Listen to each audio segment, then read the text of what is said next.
आम विजेडी समस्त आसब दमणी कोठी खरा पूर्वर प्रशासन करके भोजन करवा प्रतिज्ञा करके आसवा घर को घर सजाड़ा शंख निर्वाचन हम आ 4 दिन रहा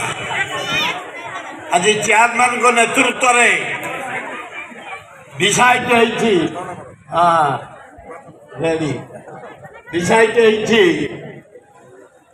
लास्ट प्रचार हूँ 23 तारीख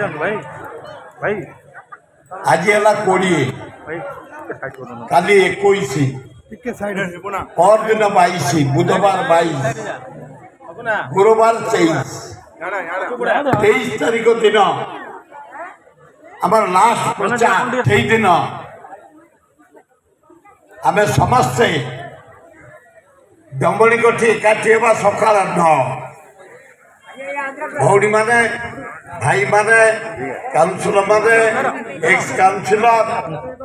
एवं आम विजेडी सबू छात्र युवक भाई ओवर ये सबू कर नवीन पट्टनायक पांडियान ये 2 जन जा पांडियान नवीन पट्टनायक मो सान पुओ को बाछिला जो संसद ओडिशा नंबर 1 भुवनेश्वर